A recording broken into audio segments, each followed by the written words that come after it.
welcome to the Happy Weight podcast. Thanks so much for tuning in. So today's episode is a real treat. I love this episode actually. And I just want to say before it starts, we're chatting about Ozempic, and as dietitians, we're really happy that there is new stuff coming out in the market to help people struggling with obesity, because, you know, it is a tough world. We're born into a world where there's so much cheap, addictive food all around us. And then it's being advertised at us 24/7, and we're just expected to not have a problem with weight, and it's pretty impossible. So it really is good that new tools are coming out and new medications, and I hope that this episode represents that. We do play devil's advocates at points, but ultimately we are very happy that more tools exist. So yeah, enjoy the episode, and thank you so much for listening. Hello, my name is Aoife Dean. This is the Happy Weight podcast. Thank you so much for tuning in again. Today I'm with my two friends, Michelle and Gillian. We're up in Sligo. It's a Sunday morning. We were up till 2 a.m. last night chatting. And we're all dietitians, so sometimes we get chatting about kind of dietitian-y things. And the hot topic at the moment generally is Ozempic. And so none of us are total experts in it or actively using it with patients or anything like that. But, obviously we're in that kind of realm, so we know bits and bobs about it. So, okay, welcome Gillian. Hi. And welcome Michelle. Hello. So yeah, straight off the bat, what are your thoughts? What are your experiences with Ozempic? I think it's really interesting. It's a bit of a hot topic at the minute. I went to an event where a professor was talking about it, and I learnt a lot of stuff that I didn't know. I didn't realise that they kind of recommend the injections for a period of 2 years, but after 2 years, people, if they stop it, can gain a lot of weight. So it kind of made me wonder about the kind of long-term. So what did they say about that? Did they say basically you will regain the weight after the 2 years? I think what they said was the NICE guidelines recommend up to 2 years of using it. Yeah. And then after that, the research does show when you stop the medication that you would gain the weight back. I think it really works on the appetite centre in the brain. Yeah. So it's suppressing your appetite. So people lose weight through obviously eating less. Yeah. But then if you're not taking it or having the medication, then that can return. Yeah. So I suppose I had questions around the support for people taking it. Yeah. Because we were psychologically, that's a lot, isn't it? To kind of think you're out of the woods. What are the targets weight loss for people when they're on it? Is there, what are they achieving? Is it? I'm not sure exactly, but I think was one of the studies showed 24% or something of their body weight they lost.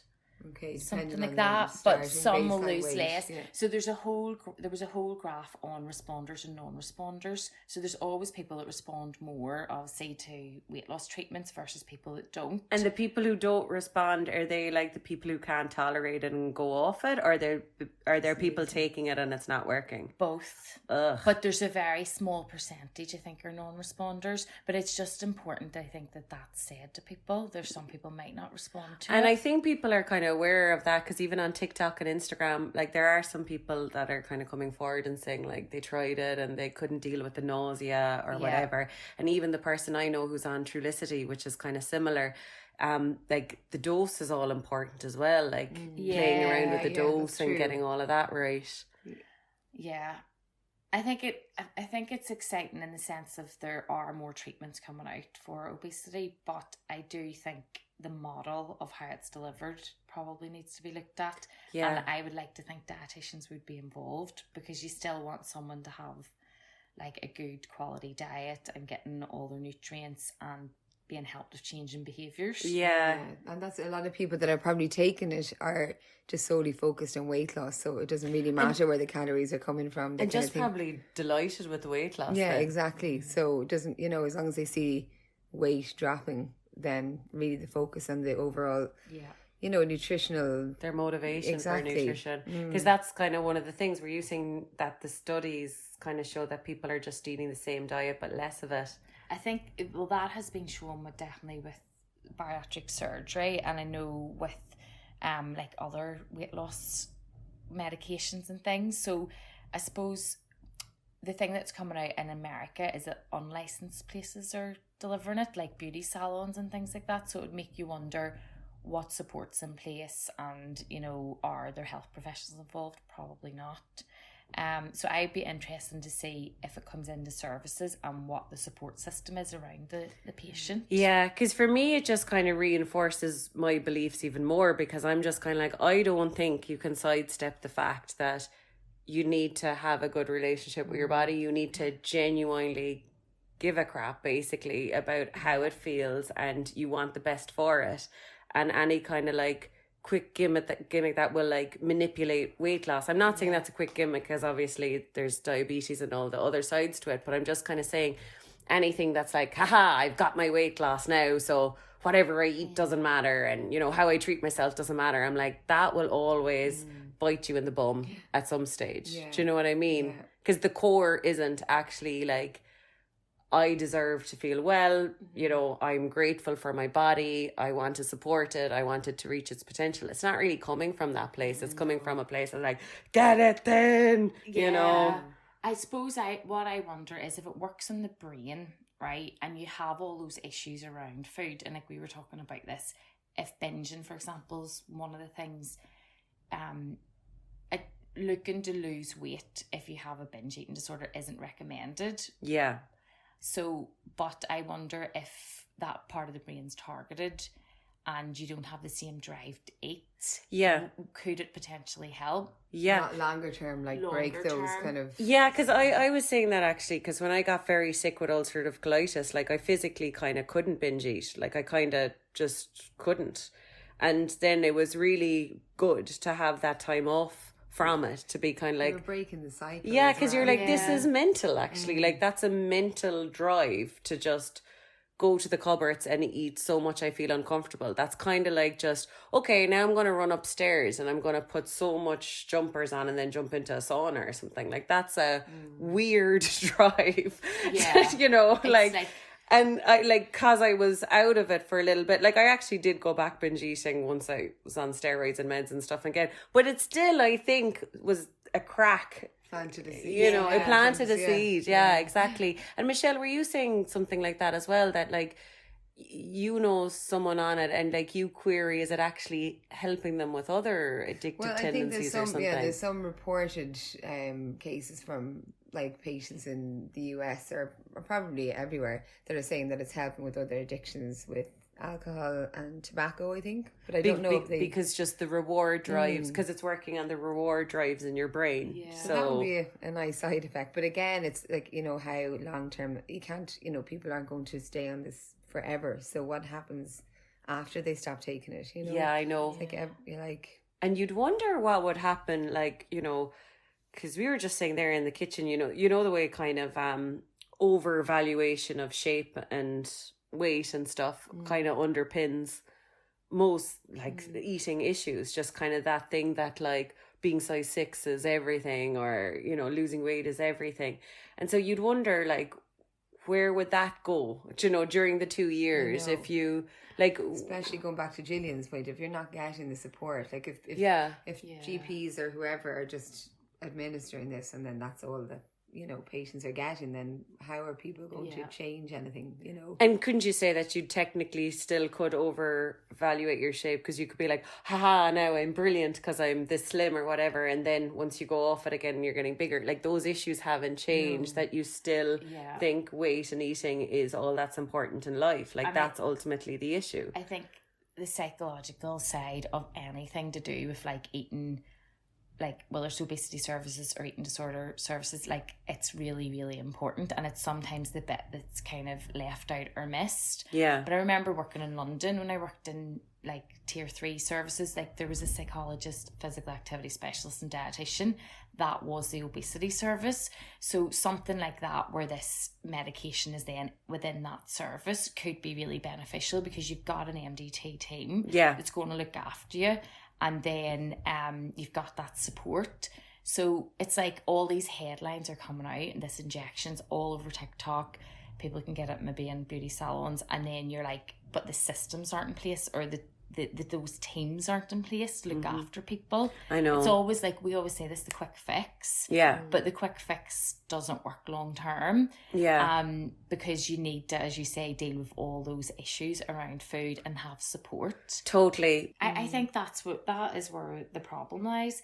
But then on the flip side, we were talking about, you know, if you've diabetes and you take medication, or if you have hypertension, you take medication, we don't say to someone, we'll give you that for 2 years, and then, do you know what, we'll just stop it and you just sort out your own blood pressure. Yeah. So if it's actually kind of cruel. It is. So if you're looking at it basically as a disease, then why would you give a medication then stop it? That goes back to like weight stigma and like discrimination. And the feeling of failure and the feeling of disappointment. And putting the personal responsibility onto you. So we're saying, without giving them any tools or resources throughout. Like, exactly. And that's where I think the weight stigma piece is just still so present. I think across, well, everywhere, but definitely in healthcare. But you're just kind of like, yeah, because how could you not internalise, oh crap, I was meant to have learned the tools then over the last 2 years, but I don't feel I have any tools, and I feel all the weight is coming back on. Like, how helpless would you feel? Absolutely. And also your pockets would be fairly empty yes, after it. Like if it's 300 or 400 euros a month to pay privately for it, like. But it are we setting people up for failure then? So take this for 2 years, lose all the weight,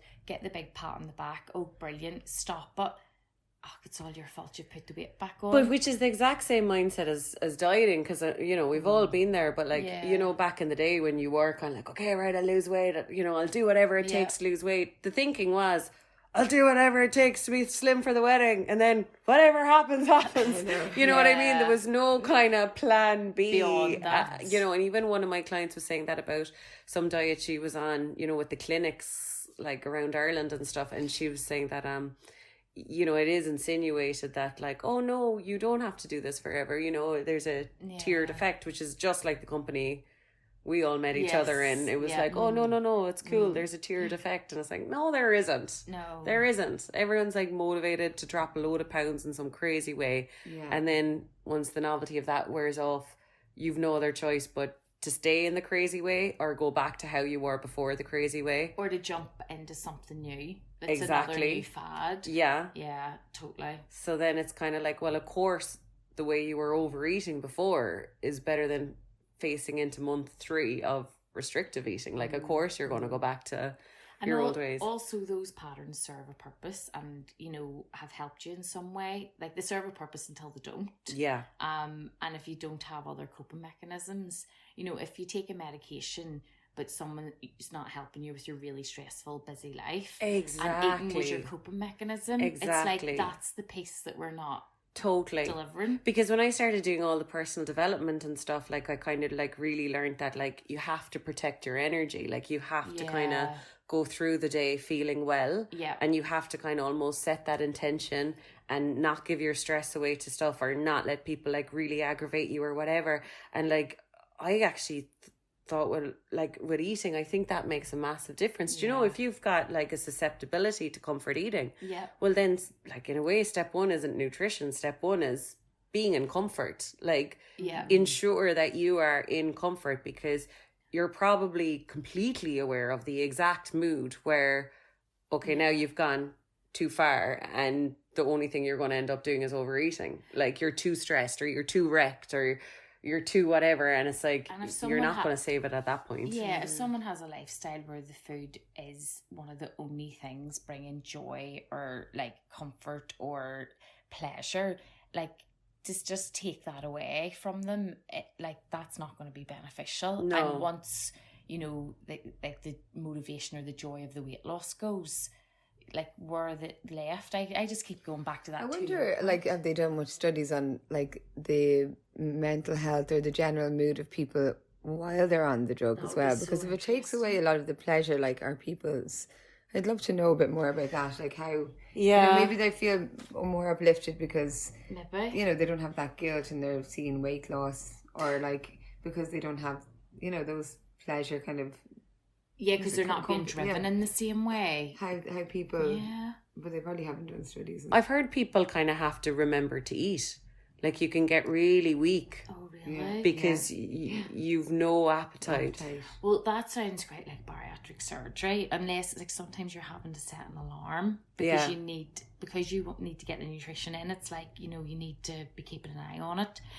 The worry with that then is if someone forgets to eat and they eat maybe once in the day, you know, obviously you won't get the nutrition in you need. Your energy levels, like you say, will be really low, but you will start to get side effects, whether it's like hair loss or muscle wastage or other things. So the nutrition part of all of this is really important. Well, see, this is the thing, and I think that's such a hard sell because there's probably a million links to like, so bariatric is like the weight loss surgery you get done on your digestive system and you just physically kind of can't eat as well. But you also get the hormonal changes, like your body, like instantly, where you don't have the drive to eat, which would be similar to this. I think. But I imagine it's the same in terms of it's a hard sell from the dietitians, isn't it? Be like, hey, look at me, listen to me, this is important.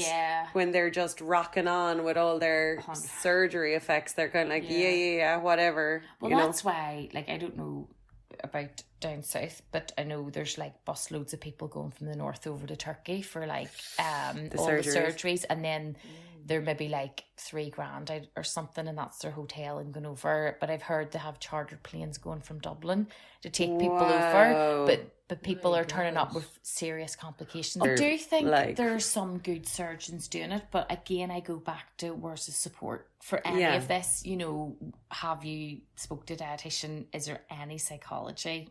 No, is usually the answer, because psychologists are expensive. Dietitians too, you know, you can pay for the surgery and get it very cheaply, but you're not going to have that support system. And it's kind of like the addiction is still there. Like, you know what I mean? I think you're setting people up to fail, like, as well, because you'll be in a honeymoon period of losing weight, and then when you're not making any of the lifestyle changes, if your life doesn't look or feel different, or maybe even how you think about yourself or how you talk about how you talk to yourself, do you know, if none of those things change, I think no matter what you're looking at to lose weight, what we've learned is, you know, you need to be working on whether you have a disordered relationship with food or whether you've got the body image issues or it's all of the above. You need help and support with that. And focusing just on a number on a scale is not going to solve those issues. It's mental.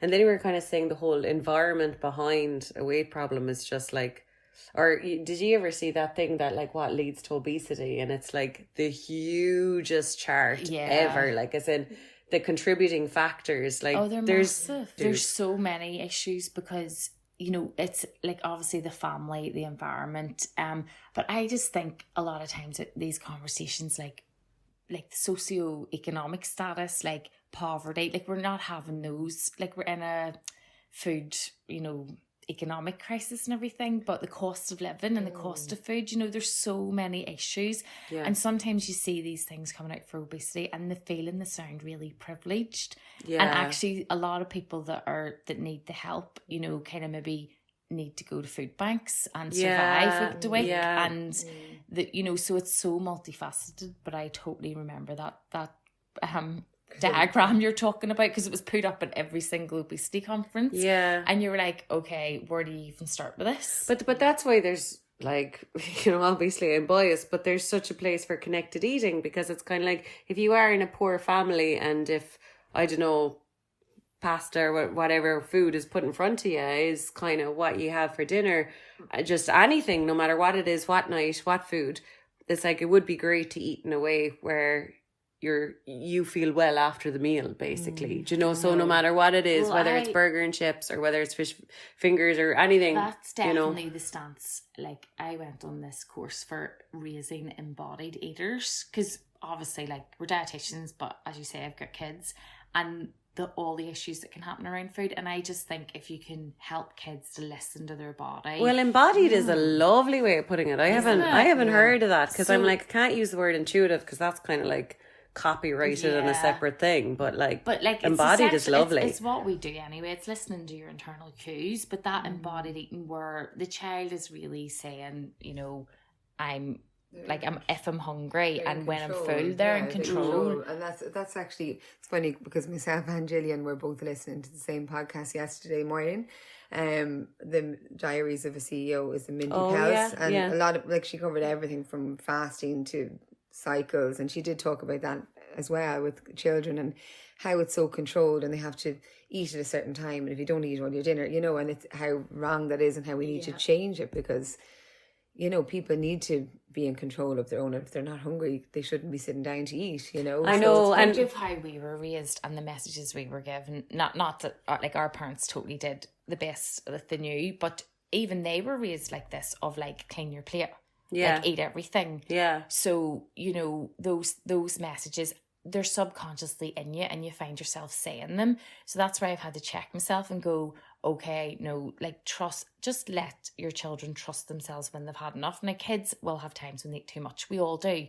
But that's okay. That there's a learning process for them to say, how's your tummy feeling? Oh, you maybe feel a wee bit sick. Okay, maybe I'll not eat as much next time. And they're learning. Yeah, because I'd imagine you'd kind of have to check yourself. And if you're saying those things that you grew up with, you'd be like, okay, actually, what is the fear here? Do I honestly think this child is never going to eat or fade away or whatever? Because it's like, maybe this fear is kind of like outdated now. Do you know what I mean? I think as long as there's not like an underlying medical condition, obviously we're just talking about like children that don't have like weight issues or, you know, but in terms of like, I'm thinking faltering growth where you would maybe be more anxious or worried about them gaining weight.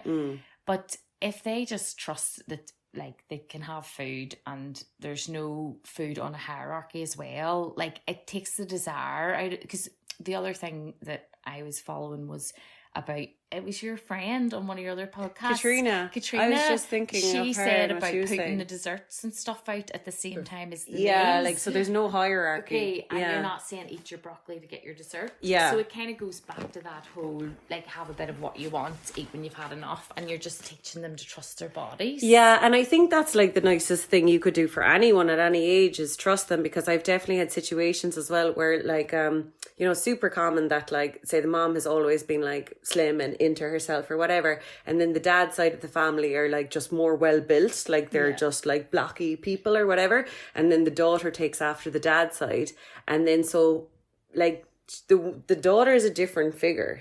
Like, you know, she mightn't ever be overweight or very overweight or whatever. She's just a different figure, but the mom might be kind of intervening from a very young age.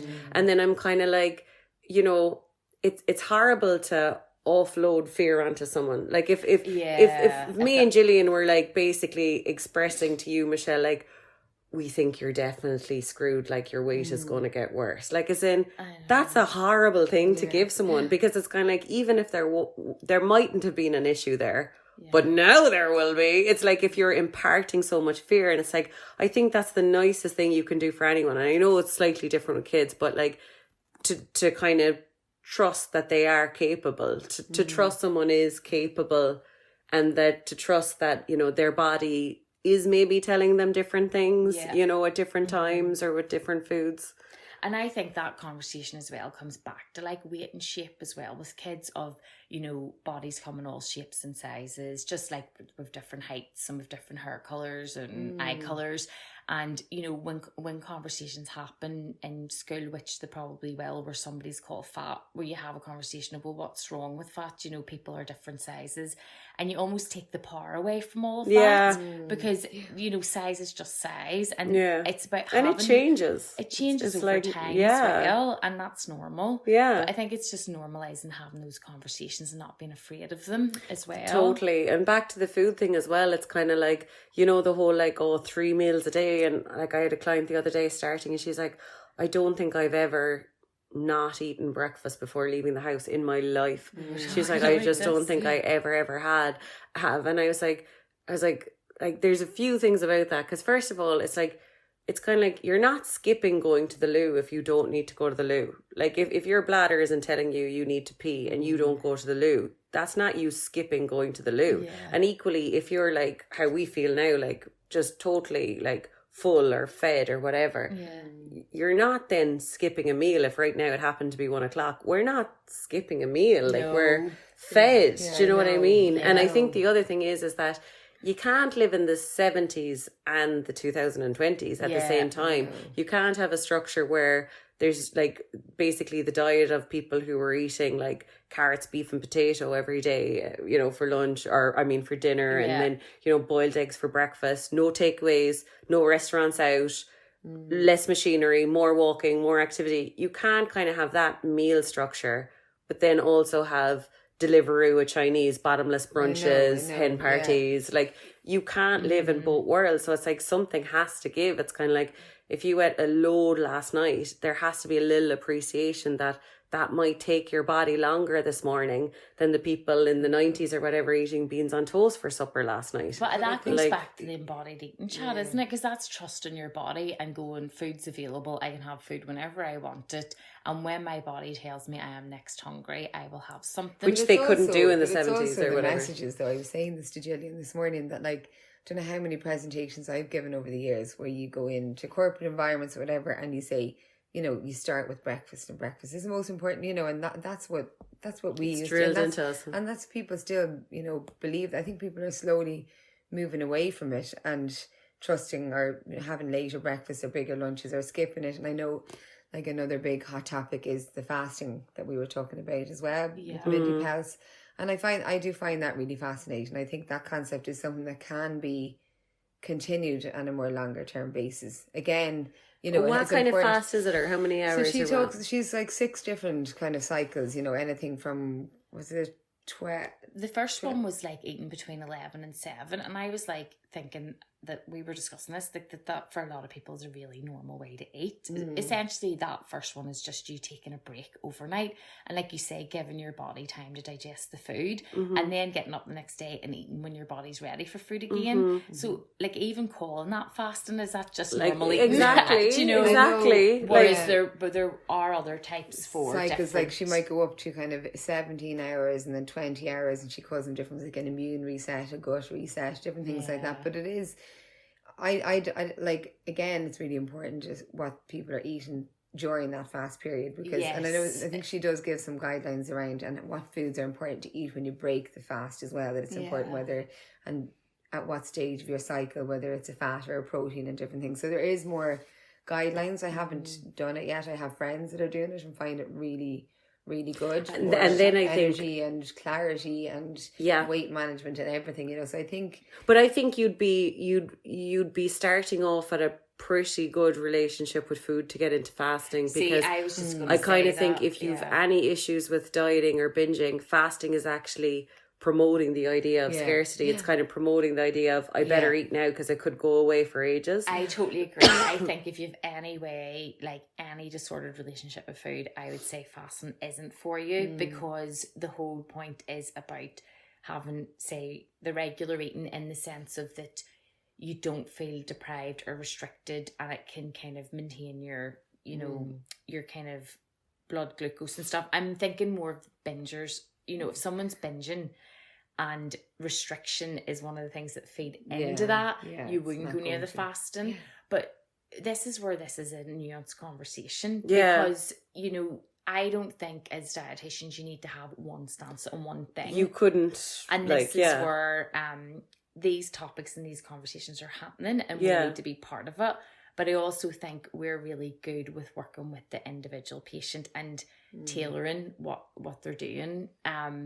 Fasting, I think, is fascinating, because back when I worked in Windsor, which was after we all worked together, the 5-2 thing came out, intermittent fasting, and I did a whole literature review on that at the time, and it was being hailed as like the next big thing. And I just think it's so funny. It's a bit like fashion trends. Oh, 100%. Isn't it? Because everyone's in the big baggy jeans, and I loved the puddle soakers whenever I was at school. And now I'm walking around going to gigs and going, I was definitely wearing those jeans 20 years ago. And I feel like it's the same with like the all diet, this stuff. like cycles. It's just like low fat, low sugar, low carb, fasting.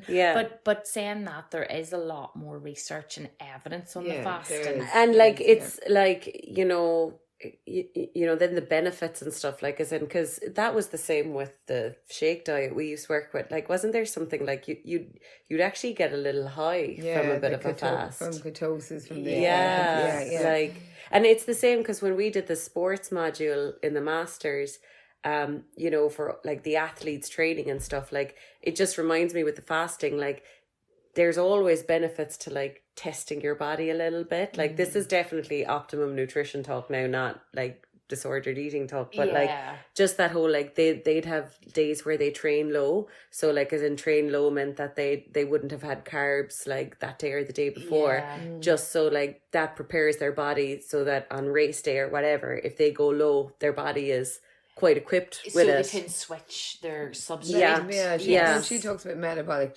switching, kind of. That's cool.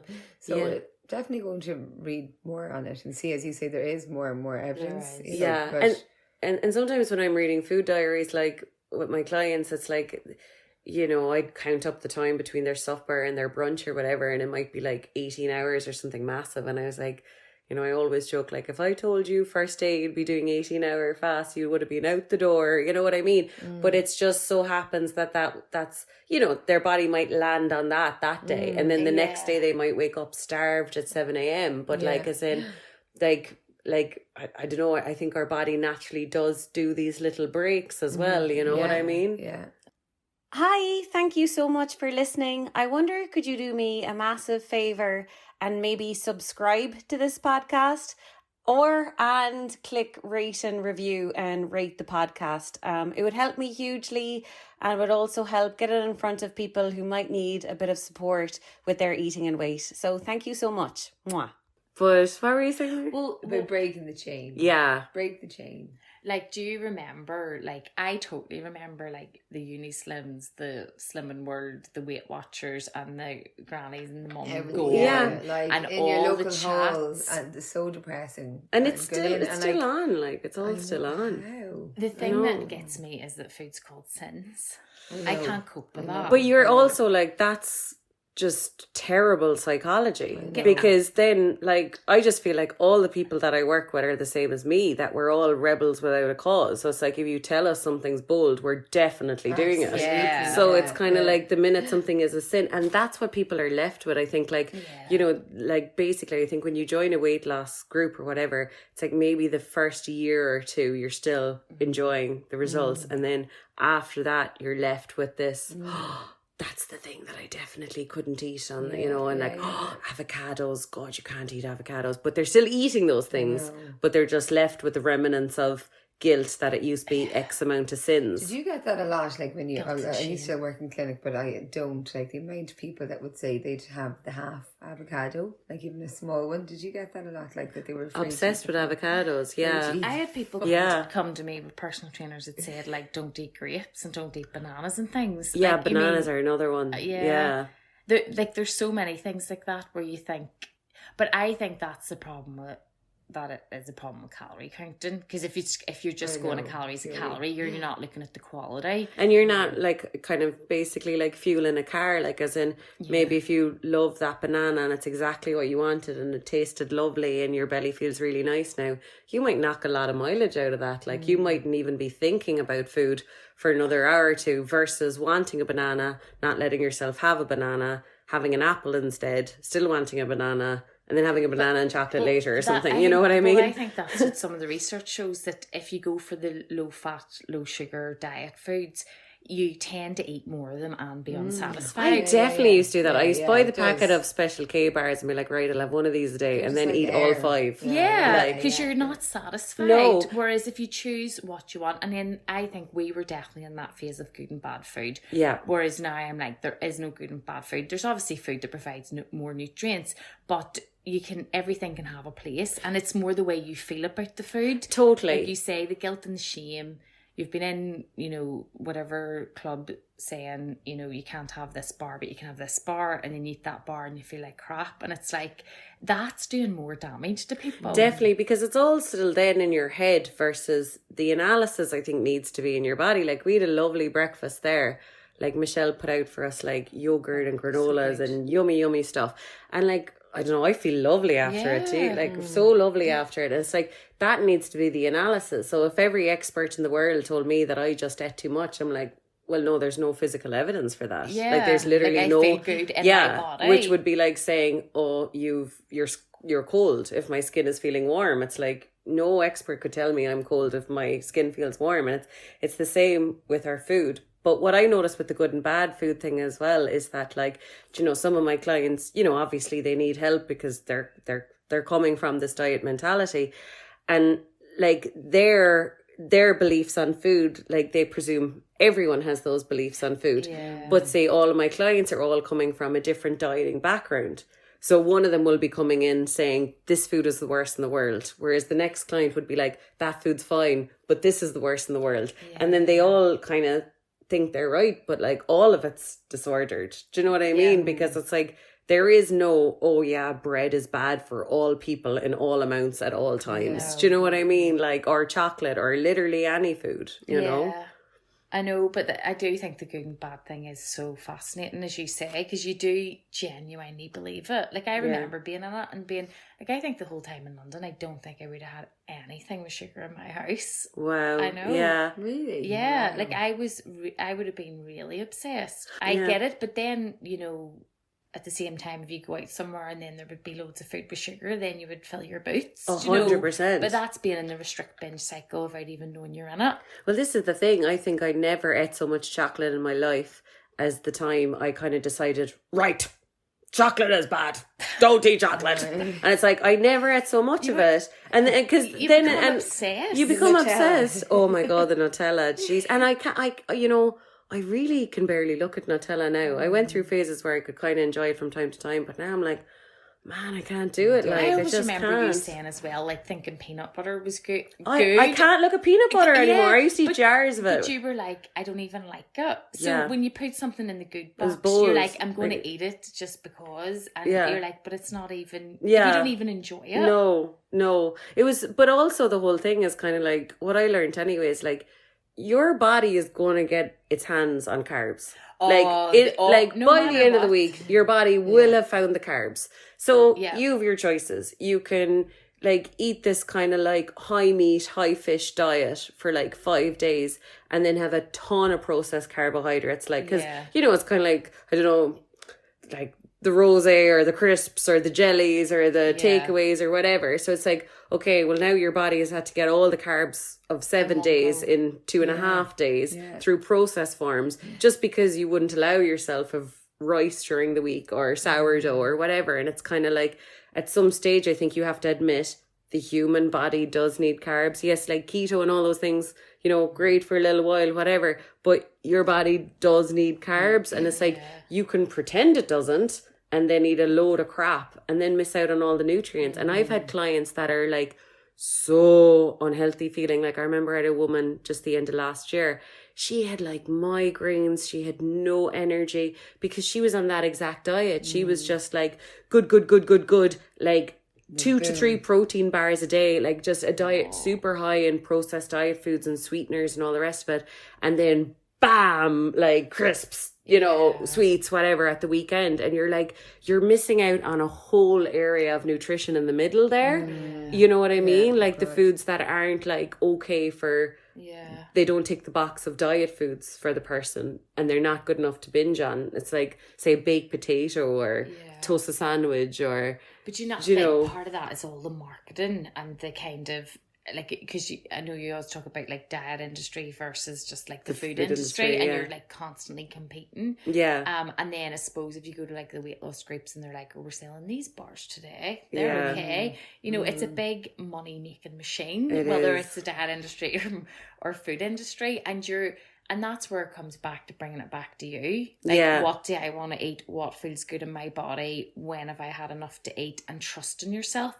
I think for me, we were talking as well, like for a long time, I was always in a battle against my body and against weight. Whereas when you actually just like bring the trust back to you. Yeah. Very hard for people to reach that point though, So isn't it? difficult. I mean, how do people even get there, obviously, with your health. But I do think I do think that's, you're so right. I don't think someone who has had 30 years of diet and is in that place can do that on their own. Like, I really don't. I think they need help and support. And do you feel like as you get older, you know, you're like things change, like your priorities change, you kind of start to care less about those things that you did in the past, so naturally, like as I was saying yesterday, as the years go on, you care less about things that you know you gave such attention to, like when you were in your 20s and 30s, that maybe it's easier at that stage. You'd hope so with most people, but I remember there's some podcast, like it's a super, I don't know her name or anything, but I'm sure it's like the number one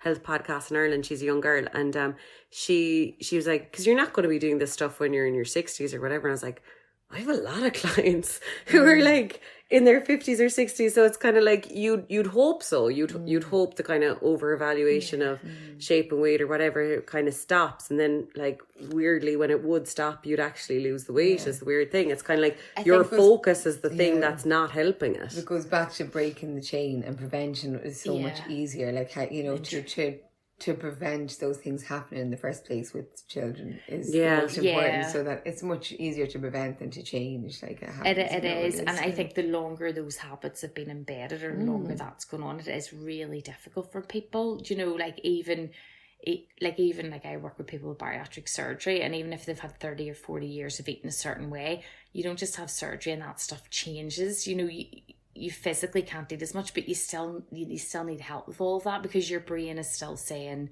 I should eat the diet food, I should do the and then, you know, it's almost like relearning, just going back to basics. Yeah. But I think there's probably both, like both of you are right. Like one, you know, some people will, and they're, you know, it's an evolutionary thing. In your 20s, you're maybe, you know, trying to attract a mate, and, you know, or your teens, and you care about how you look, and that's a really, really big thing. And for a lot of people, weight and shape is the most important thing.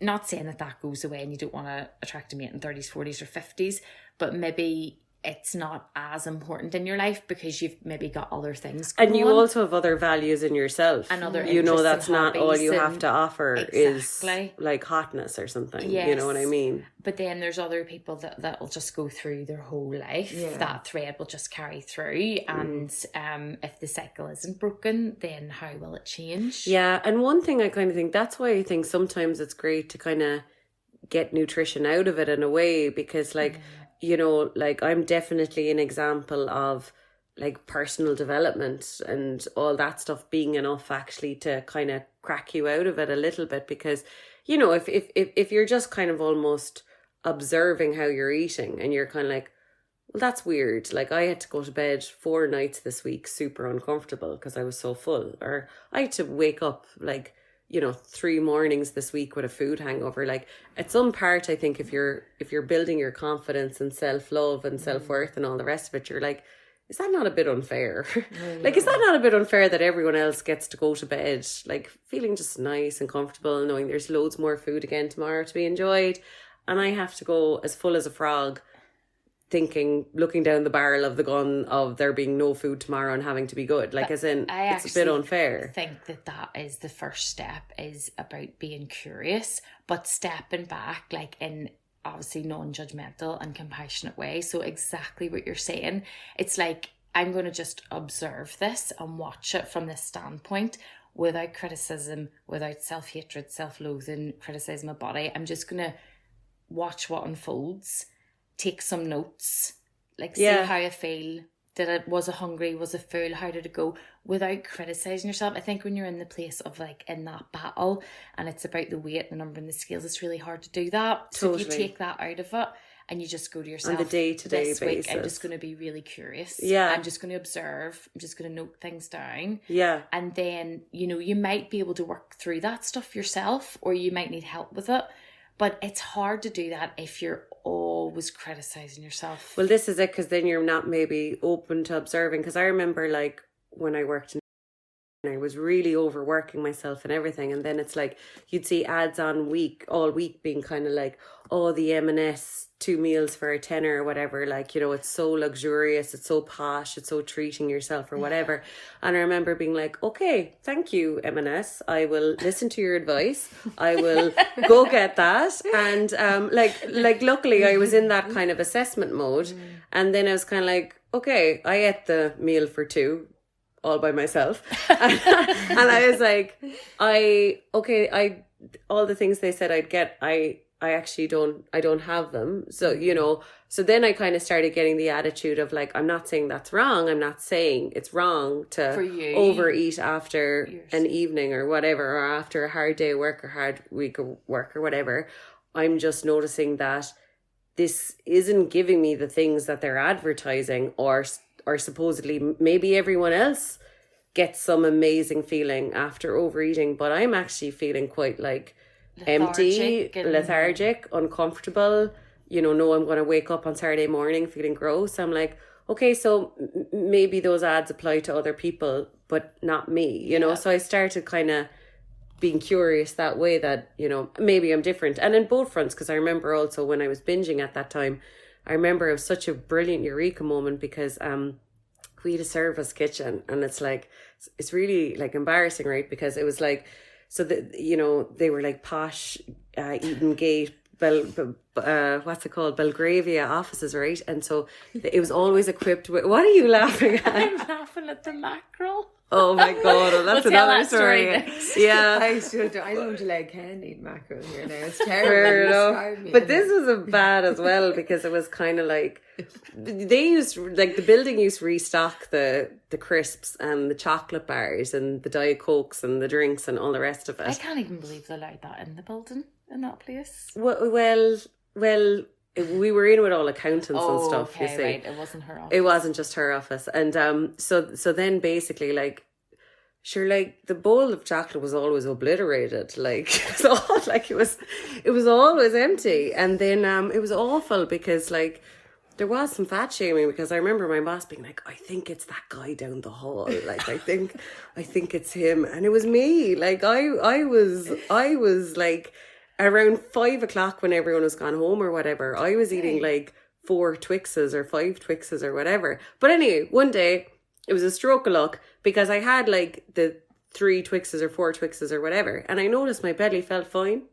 Like I probably had maybe not eaten enough during the day, but like it was a massive eureka moment for me, because I was kind of like, yet again, how could any expert in the world say that I just ate too much if I'm feeling perfectly fine? And I am aware there's loads of times with food that I feel too full, but this isn't one of them. Like, my belly isn't saying that to me right now. Yeah. So maybe that's actually more important than what my head is saying. And that was the start of you like listening to myself. Exactly. And that's bringing it back to the internal versus the external, which is again going back to the problem of all getting rules or following diets or like going to slimming clubs that have all these external stuff. Yeah. You totally lose that trust in yourself. But like, yeah, and sure, you know, obviously you're in the same boat. Like, we had a degree in dietetics. Like, you're basically in some ways for yourself, for your own good, turning your back on everything you've ever experienced, like, you know, all the dieting growing up, all the slimming clubs, the degree, everything on like portion sizes, right and wrongs. You're like, I personally believe like you have to close the door on all of that, because you are an individual, and what it takes for you to feel good and bad will not be like anyone else on the planet. Like, you know? No, and I think also like thinking back to even how you get into dietetics, like you said this in another podcast, you were thinking, right, I'm going to find the holy grail. Yeah. I'm going to find all the answers, going to fix it. Like in the second term, they're going to like open some box with like the magic jewel secret or whatever, you know. It's going to be in it. And then like thinking, I do think a lot of things have changed since we started as well, because like we did all work very much on weight management and a weight-centric approach, whereas now it's totally moved. No, none of us do. None of us do, and you're moving more towards like the behaviours, the health behaviours and everything. So just so interesting, because even as dietitians, we've had to find our own way through all of this stuff. Yeah. And we have knowledge as well. Yeah. So I do think that makes it really relatable for when someone comes to see you and you're like, I have been there. I know like something of what you feel. Maybe not exactly, but a good bit of it. But that's because I kind of think that like if you really love someone and you really want the best with them, for them, there can only be an individual approach. So say with you and your kids, you could read every parenting book in the world, but ultimately, because you love your kids so much, there's going to be a complete individual approach. And I think it's the same with our bodies. Like if we're committed for like, well, I want to feel well in myself, then it's kind of like, then you have to take all the books, all the information with an absolute pinch of salt, like kind of an a la carte approach to it, just probably like you would with parenting books, because it's like, yeah, some of the stuff is super helpful and some of the stuff doesn't apply. Yeah. And it's the same with nutrition and diet. It's like that stuff, you know, and like for me, I kind of think like with a lot of the diet information, like when I was coming out of my own issues, I was like, oh, that's fine for people who don't have an emotional link with food. Yeah. Do you know, say if you don't feel stressed and associate that with eating, that's a great plan for people like that. But for me, I do feel emotion and link it to eating, so I have to accommodate for that. It's not like I can't just do an approach where like you have no emotions ever. Absolutely. You know, I think that individualized approach, like totally what you're saying, and it's having that understanding as well that you will have different reactions to foods too. And then that's why when you go on to social media and you go on to like especially Twitter, like it's so polarized, the views, and you're in one camp or another camp, and I think there's like almost too much information, and we've overcomplicated things. But if you really simplify it, it boils back to you, what you like eating, how you feel, and how you get through your day. You know, it's all about you in your life. Totally. Not about all that other stuff. And if you are jumping from one thing to the next, to the next, to the next, hoping for the answer. Yeah. Well, the evidence probably shows that that's not going to work. No, totally. And I kind of think like, I kind of simplify it to my clients that our brain is kind of basically split between, say, the food industry and, apart from Good For You, of course, which is a lovely, wholesome, good company that we love, and they're the exception to the rule. It's helping us get our plants in. Yeah. We're going to get some more. But then the diet industry, so it's kind of like the food industry is like, let your hair down, treat yourself, be good to yourself. It's Sunday, it's summer, you're off. You know, like the list just goes on and on and on. And then it's like, so you have to eat it for all these external reasons. And then the diet industry is like, don't eat it or eat it and hate yourself.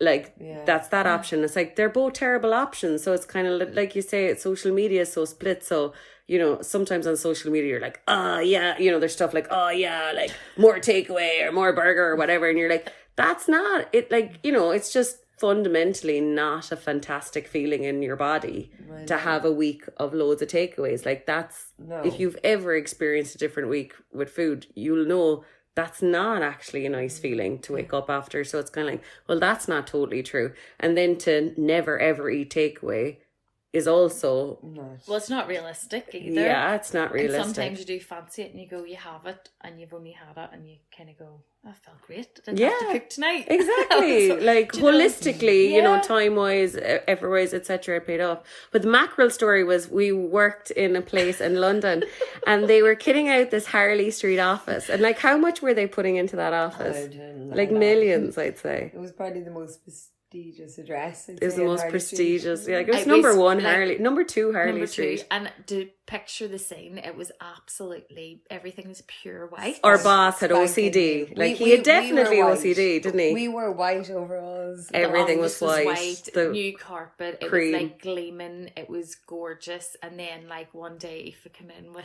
I was like multitasking, I think.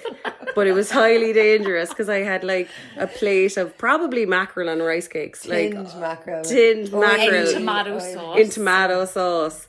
And like I literally, like I ate enough of that now for a lifetime. Like I can't really go near it. So good, so good. It is like it has, But anyways, so basically I think I tried to open the old heavy door while holding the mackerel. side plate of rice cakes and mackerel and tomato sauce. And sure, it just veered off the plate and like And the smell lingered for weeks. Yeah, and it was at the front door. So onto the cream carpet. onto the cream carpet. I think our OCD boss was watching. Was Lewis there watching? Like a part of him died. Like I think there was stages of his rage and grief.